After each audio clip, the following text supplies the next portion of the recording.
Hi, I'm Jack. I've just finished my A-levels and I thought I'd tell you about the dissertation style EPQ I did in Year 12.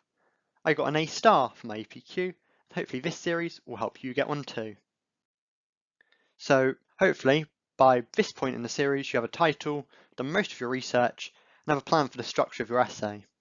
The introduction will be the first section of your essay, but it's sometimes better to leave it until later to actually write it when you know exactly what's in the rest of your essay, as this may change or evolve as you write.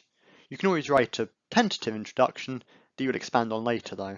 You need to draw your reader in, explain your aims and objectives, and give an overview of your essay, possibly also explain any key terms if you don't have a separate glossary for that. So then after that we come to the main body of your essay. I would recommend choosing a heading for each section of this and then further subheadings if you need them.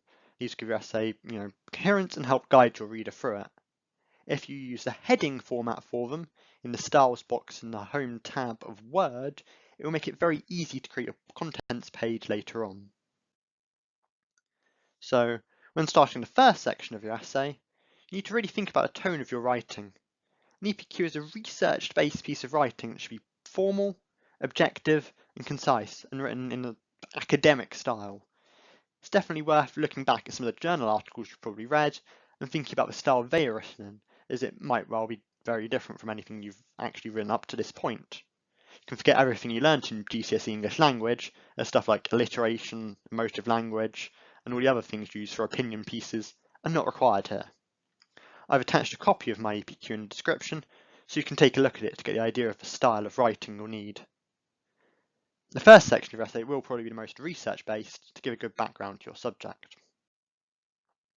Hopefully you pulled out some judicious quotes when researching and planning your essay, and it's really important to make sure you include these in your writing as they demonstrate your research, add depth, and give your piece an authority, because obviously you as an A-level student are no authority on your subject. You could have just made everything up. But quotes from a source that does know what they're talking about are reliable. Be careful to ensure you always cite your quotes though, so they can then be cross-checked with your reference list, and don't ever be tempted to copy large chunks of information straight out of a book or website, as you don't want to be accused of plagiarism. I recommend making this first section around 1,500 to 2,000 words. Don't make the mistake I did and just then write as much as you like initially with the intention of cutting it down later.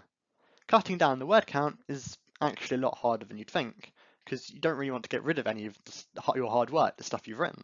It all seems relevant.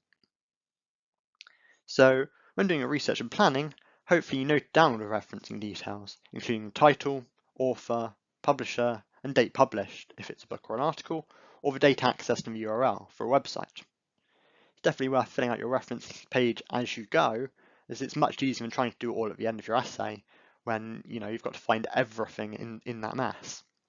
You can use any academic referencing system like Harvard or IEEE, so I recommend reading up a little on the different referencing systems so you can choose one that suits you in your essay. Make sure you understand how it works and actually use it correctly and consistently.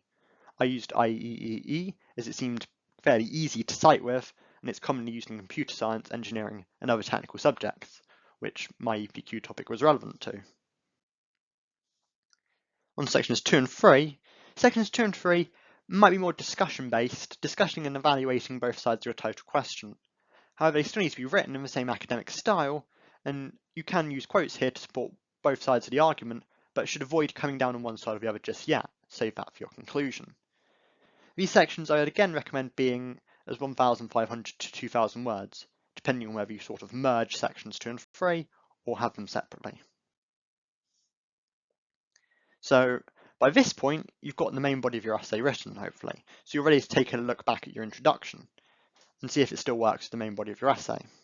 As I explained before, your introduction should draw your reader in, explain your aims and objectives, and give an overview of your essay, while also, if you don't have a glossary, explaining any key terms.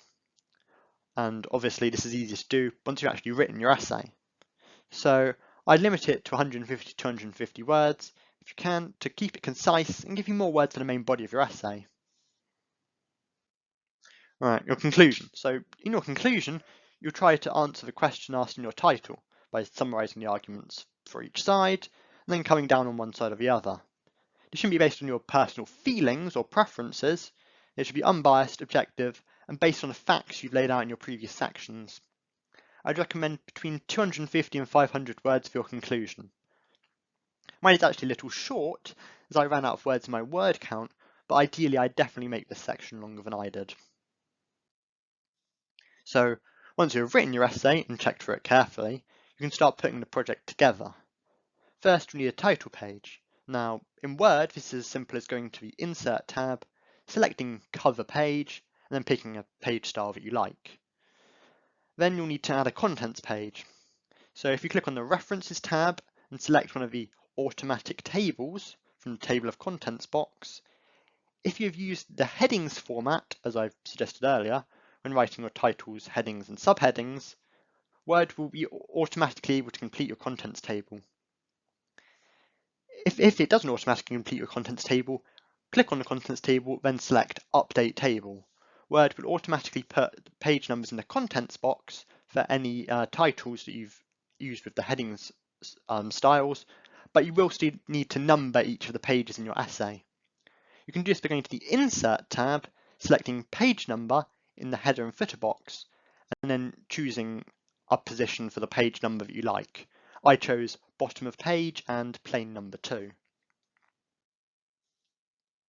At the other end of your essay, you might want to include a glossary if your essay has a lot of complicated key terms to avoid wasting your word count on explaining them all.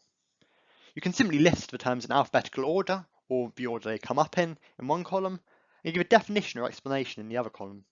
I found this really useful to help reduce my word count when, as I've already said, I went way over. I also chose to include both a bibliography and a reference page. This was because I didn't actually use quotes from every source that I read to learn about my topics, but by including a bibliography as well as a reference page, I could still document the research I had done, while sources I actually did quote from could go in my references page. When I submit, now, other things that you might want to submit for your essay. So when I submitted my essay, I also submit my mind map, Gantt chart, evaluation sources sheet, which is when you have to submit, and your work log, again when you have to submit, with all the skills and evaluations in a separate file. With this completed, I was ready to start my presentation, which I will talk about in my next video. Thanks for watching, and don't forget to check out the other videos in this series.